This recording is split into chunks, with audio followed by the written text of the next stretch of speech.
Hello दोस्तों, स्वागत है आप सभी का एवरीथिंग इज ट्रेन चैनल पर। दोस्तों, इस चैनल पर बहुत दिनों से वीडियो नहीं आ रही थी, तो आज हमने फाइनली एक वीडियो बनाई है कि फ़ोनपे से रेलवे टिकट कैसे बुक की जाए। अभी सभी चीज़ें जो हैं वो डिजिटल तरीके से हो रही हैं। अलग अलग टिकटों के लिए प्लेटफॉर्म बने हुए हैं, जैसे आप रेलवे टिकट पेटीएम से, फ़ोनपे से, आईआरसीटीसी की एप्लीकेशन से बना सकते हैं। पेटीएम से हमने पहले ही वीडियो बनाई हुई है, वो आप जाकर वीडियो सेक्शन में देख सकते हैं कि रेलवे टिकट कैसे बनाई जाए। अभी आज हम फ़ोनपे की बात करने वाले हैं कि फ़ोनपे से रेलवे टिकट को कैसे बनाया जाए। तो ये जब फ़ोनपे एप्लीकेशन है, इससे रेलवे टिकट भी बनाई जा सकती है। अब इसमें आगे बढ़ते हैं अपन। सबसे पहले हम फ़ोनपे एप्लीकेशन को डाउनलोड करते हैं। यदि आपने फ़ोनपे एप्लीकेशन को डाउनलोड किया हुआ है तो बहुत अच्छी बात है। यदि आपके मोबाइल में फ़ोनपे एप्लीकेशन नहीं है तो नीचे वीडियो की डिस्क्रिप्शन में लिंक दिया गया है, वहाँ पर जाकर आप प्ले स्टोर से फ़ोनपे की एप्लीकेशन को डाउनलोड कर सकते हैं। जैसे ही आप एप्लीकेशन को डाउनलोड करेंगे, ओपन का ऑप्शन आएगा। ओपन करने के बाद यहाँ पर फ़ोनपे का कुछ ऐसा इंटरफेस खुलेगा, जिसमें आपको बाकी सभी चीज़ें की जानकारी जो है होंगी, नहीं होंगी तो अन्य वीडियो जो दूसरे चैनलों की हैं वहाँ पर जाकर ये फ़ंड ट्रांसफ़र वगैरह इन सब चीज़ों की जानकारी जो है आप ले सकते हैं। अभी यहाँ पर फ़ोनपे के जैसे ही हम स्विच बटन, जो नीचे वाला स्विच बटन है, यहाँ पर हम जाते हैं तो इस टाइप का इंटरफेस खुलेगा।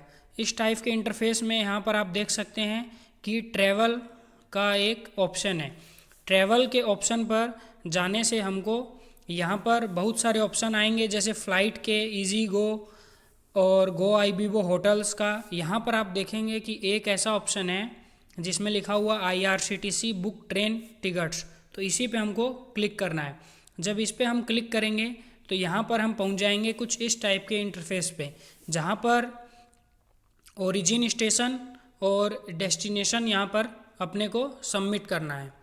ओरिजिन स्टेशन में वो स्टेशन लिखेंगे जहाँ से यात्रा प्रारंभ करनी है, और डेस्टिनेशन में जहाँ तक अपने को जाना है। यहाँ पर आपको डेट डालनी है और यहाँ पर कौन सी क्लास में आप यात्रा करने वाले हैं, और यहाँ पर कोटा डालना है कि जनरल कोटा है कि तत्काल कोटा है। क्लास का मतलब यहाँ पर स्लीपर, एसी, नॉन एसी वगैरह हो गया। यहाँ जनरल, तत्काल, ये सब कोटा हो गया। यहाँ डेट हो गई। इसके बाद जब हम आगे बढ़ते हैं तो जैसे कि मैंने भरा हुआ है, यहाँ पर हम न्यू दिल्ली से जबलपुर जाने वाले हैं। न्यू दिल्ली से जबलपुर, दिनांक रहेगी 4 जनवरी 2021, जिसमें हम जनरल कोटा ही लेंगे और सभी क्लास चलेंगी। कोई भी क्लास हो, चाहे स्लीपर हो, चाहे थर्ड एसी हो, उसका डिसीजन आगे भी ले सकते हैं। अभी एक और ऑप्शन मिलने वाला है। जैसे ही हम सर्च बटन पे क्लिक करेंगे तो हमारे सामने इस टाइप का इंटरफेस खुलेगा, जिसमें अभी ये दिखाया गया है कि लॉकडाउन के बाद जो है बहुत सारी ट्रेनें बंद हो गई थी, फिर कुछ ट्रेनें चालू हुई। तो इन ट्रेनों में चेंजेस ये हुई कि इनके आगे जो नंबर लिखे थे, जैसे 1 2 करके आगे नंबर होता था, उसके बाद 21 28 21 82 21 73 होता था। लेकिन अभी सभी ट्रेनों को स्पेशल बना दिया गया है कोरोना के बाद से, और सब के आगे जो है वो 0 लगा दिया गया है। तो नंबर हो सकता है इनके कुछ दिनों बाद जनवरी या फरवरी से चेंज भी हों, वापस से वही नंबर आ जाएं और उतनी ट्रेनें चलने लगे जितनी पहले चल रही थी। तो अभी फ़िलहाल 4 जनवरी के लिए न्यू दिल्ली से जबलपुर की केवल 3 ट्रेनें ही उपलब्ध हैं, जिसमें पहली ट्रेन है Jabalpur Nizamuddin Jabalpur special superfast special, 02173 number है इसका। और ये 2:05 PM पे, दोपहर को 2:05 PM पे चलेगी और सुबह 8:25 को जबलपुर आएगी। ये 18 घंटा लेगी। इसके बाद ये एक ट्रेन है 5:45 PM की, जो 7:30 सुबह पहुंचेगी। ये 13 घंटे 45 मिनट लेगी। और एक ट्रेन है जो शाम को 5:55 पे चलेगी और सुबह 7:45 पे पहुंचा देगी। तो इस टाइप से हम को ये ट्रेन कुछ ठीक लग रही है और इसका टाइमिंग भी ठीक ठाक है, जल्दी पहुंचते रही है। तो हम इस ट्रेन पे जैसे ही क्लिक करेंगे तो हमारे सामने कुछ इस टाइप का इंटरफेस खुलेगा। यहाँ पर लिखा हुआ है कि आपने Jabalpur Nizamuddin superfast special 2182 choose की है। यात्रा की तारीख 4 जनवरी। आपको जनरल क्लास और ये स्लीपर श्रेणी ये सब सभी चलेगा। यहाँ पर ट्रेन का टाइमिंग दिखाया गया है दोनों तरफ। 4 जनवरी को चलेगी तो 5 को जबलपुर पहुँचेगी। फर्स्ट एसी में आप देख सकते हैं 7 सीट अवेलेबल है 4 तारीख को। सेकंड स्लीपर सेकंड एसी इसमें इतनी सीट हैं, थर्ड एसी में इतनी हैं, स्लीपर में इतनी, और जो सीटिंग क्लास है जनरल की 2S में, उसमें अभी दिखाया नहीं गया कितनी अवेलेबल है, लेकिन कुछ अवेलेबल हैं। यहाँ पर उनके किराए दिखा दिए गए हैं, जो भी किराया लगने वाला है। तो हम यदि स्लीपर क्लास पे यानी कि यहाँ पर 497 पे जैसे ही क्लिक करते हैं, हमको स्लीपर क्लास में यात्रा करनी है, तो उसके बाद यहाँ पर कुछ ऐसा दिखाता है। इसका मतलब कि आपके पास टिकट बनाने के लिए IRCTC की ID होनी चाहिए। IRCTC की ID यदि आपके पास है तो यहाँ पर आपको अपनी ID डालनी है एडिट में जाकर, और यहाँ पर आपको उसका पासवर्ड भी याद ही होगा, तो आई रिमेंबर माई पासवर्ड इस पर क्लिक करना है। यदि IRCTC की ID आपके पास नहीं है तो नीचे वीडियो की डिस्क्रिप्शन में वीडियो के कमेंट बॉक्स में कमेंट करें, तो हमारे चैनल पे आपको बताया जाएगा कि IRCTC की ID कैसे बनाई जाए। IRCTC की ID बनाना बहुत ही आसान है दोस्तों। रेलवे में IRCTC की ID होने के बाद ही आप खुद से रेलवे की टिकट कर सकते हैं। IRCTC यदि ID आपके पास नहीं है तो आपको काउंटर से ही टिकट बनवानी पड़ेगी।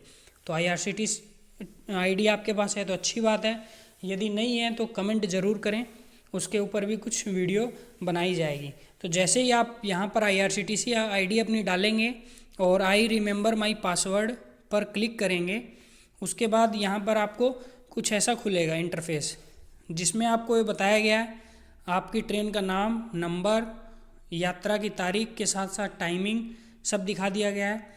क्लास अपने स्लीपर क्लास चूज़ की थी इसलिए स्लीपर क्लास दिखाया गया है। यहाँ पर एक बहुत ही महत्वपूर्ण चीज़ है कि बोर्डिंग स्टेशन कौन सा है। बोर्डिंग स्टेशन दोस्तों वह होता है जहाँ से हमको यात्रा प्रारंभ करनी रहती है। यहाँ पर तो हमको ट्रेन भी निज़ामुद्दीन से ही चल रही है, हज़रत निज़ामुद्दीन दिल्ली का रेलवे स्टेशन है, और हमको बैठना भी हज़रत निज़ामुद्दीन से ही है। लेकिन कभी कभी क्या होता है कि हमको आगरा से बैठना है लेकिन आगरा से टिकट उपलब्ध नहीं है, तो हम टिकट क्या करते हैं कि हज़रत निज़ामुद्दीन स्टेशन से बनवा लेते हैं और बैठते हैं आगरा से, क्योंकि हज़रत निज़ामुद्दीन से खाली रहती है। तो जब हम ऐसा करते हैं तो यहाँ पर आपको चेंज करके आगरा लिखना पड़ेगा, ताकि टीटी को ये पता हो कि आप आगरा में आकर बैठने वाले हैं। उनको ये ना लगे कि यहाँ पर हज़रत निज़ामुद्दीन से कोई चढ़ा नहीं तो ये सीट खाली है तो ये किसी दूसरे को दे दी जाए। तो यहाँ पर आपको मेंशन करना पड़ेगा कि आप कौन से स्टेशन से चढ़ने वाले हैं। भले ही आपने टिकट दिल्ली से बनवाई हो, आप झांसी आकर या फिर कटनी आकर कहीं भी चढ़ने वाले हों, तो यहाँ पर आप ज़रूर करें चेंजेस, जैसे कि यहाँ पर दिखाया गया है।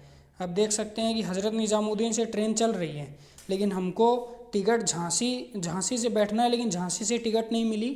टिकट जो थी वो हज़रत निज़ामुद्दीन से उपलब्ध थी, तो हमने हज़रत निज़ामुद्दीन से टिकट बना ली, लेकिन हम झांसी से बैठने वाले हैं, तो यहाँ पर आपको झांसी क्लिक करना पड़ेगा।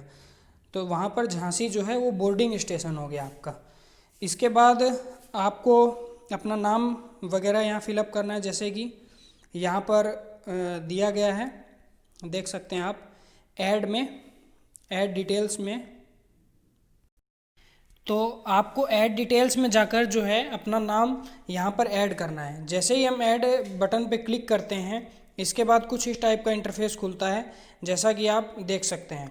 यहाँ पर आपको अपना नाम भरना है, जैसे आपका फुल नेम जो भी है। यहाँ पर आपकी डेट ऑफ बर्थ, जन्म दिनांक आपको भरनी है। यहाँ पर जेंडर मेल फीमेल भरना आपको, और यहाँ पर आपको बर्थ डालना है। यदि आप जैसे बुज़ुर्गों को लोअर बर्थ चाहिए होती है, जबकि जो मीडियम एज के होते हैं उनको कोई भी बर्थ चलती है, तो यहाँ पर आप मेंशन कर सकते हैं। इससे यह होता है कि आपने यदि लोअर बर्थ चूज़ किया है तो आपको लोअर बर्थ मिलने की संभावना ज़्यादा रहती है। इसकी कोई गारंटी तो नहीं है कि लोअर बर्थ ही आपको मिल जाए, लेकिन हो सकता है कि आपको मिल भी सकती है। इसके बाद जैसे ही आप यहाँ पर ऐड ट्रेवल्स पे और ऐड ट्रेवल्स कर देंगे नीचे, तो एक और आपको ऐड ट्रेवल्स करने का मौका मिलेगा। इसके बाद जैसे ही आप यहाँ पर देख सकते हैं भर दिया, वहाँ पर आगे बढ़ने के बाद कुछ इस टाइप का इंटरफेस आएगा। यदि आप एक आदमी यात्रा कर रहे हैं तब तो यहाँ पर ठीक है, यदि आप और अन्य आदमी भी यात्रा यहाँ पर कर रहे हैं तो ऐड मोर पे जाकर क्लिक करें और यहाँ पर और आदमियों का नाम भी लिख सकते हैं। इसके बाद फ़ोनपे और ईमेल आईडी यहाँ पर भरनी है। यहाँ पर रिजर्वेशन प्रेफरेंस और एडिशनल प्रेफरेंस में आप जैसे कि भर सकते हैं। रिजर्वेशन प्रेफरेंस में तो यहाँ पर यदि सीट बुक है तो ही मेरी यात्रा बुक करें, ऐसा कुछ भरना रहता है, लेकिन यहाँ पर नो नहीं रहेगा तो ज़्यादा अच्छा रहेगा। एडिशनल प्रेफरेंस में यहाँ पर आप जैसे कोच का नाम लिख सकते हैं कि यदि S4 S2 उन सब में मेरे को सीट दी जाए प्रेफरेंस में, बल्कि यहाँ पर कोई फ़र्क नहीं पड़ता, इसको खाली भी रहने देंगे तो चलेगा। कंसीडर फॉर ऑटो अपग्रेडेशन में यहाँ पर ज़रूर क्लिक करें, क्योंकि इसमें ये होता है कि यदि आपने स्लीपर क्लास की टिकट बनवाई है, यदि स्लीपर में जगह नहीं है, किसी कारणवश कुछ हो जाता है, तो आपको थर्ड AC या सेकंड AC में आगे भेज दिया जाएगा कि आप उसमें यात्रा कर सकते हैं, वो भी बिना किसी चार्ज के। यहाँ पर ट्रैवल इंश्योरेंस जो कि 0.49 पैसे का होता है, इसको येस और नो कर सकते हैं यदि आप चाहें तो। इसके बाद जब हम यहाँ पर आगे बढ़ेंगे, जिसमें कंसीडर ऑटो अपग्रेडेशन पे मैंने टिक कर दिया है। अब यहाँ पर अपना फ़ोन नंबर मैंने ऐसे ही गलत लिखा हुआ है, 987698745321 ऐसे ही भर दिया है। ईमेल ID मैंने गलत भरी हुई है, ram@gmail.com, केवल आपको समझाने के लिए ये मैंने भरा हुआ है। इसके बाद जैसे ही आप कंटिन्यू पे टिक करते हैं तो कुछ इस टाइप का इंटरफेस खुलता है।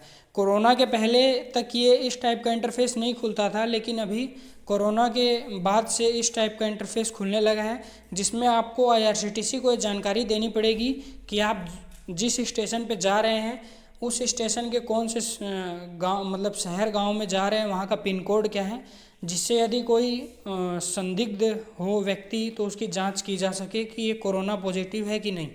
यहाँ पर अपना फुल एड्रेस भरेंगे और पिन कोड, केवल आपको 2 चीज़ें भरनी है।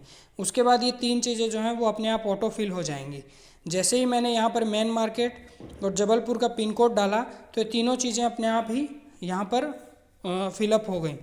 इसके बाद जैसे ही अब सेव एंड प्रोसीड पे क्लिक करेंगे तो यहाँ पर आपको एक रिव्यू दिया जाएगा। रिव्यू का मतलब ये है कि आप लास्ट बार अपनी जानकारी देख लीजिए कि आपने सही से भरा हुआ है कि नहीं। यदि आप कुछ चेंज करना चाहते हैं तो यहाँ पर कर सकते हैं।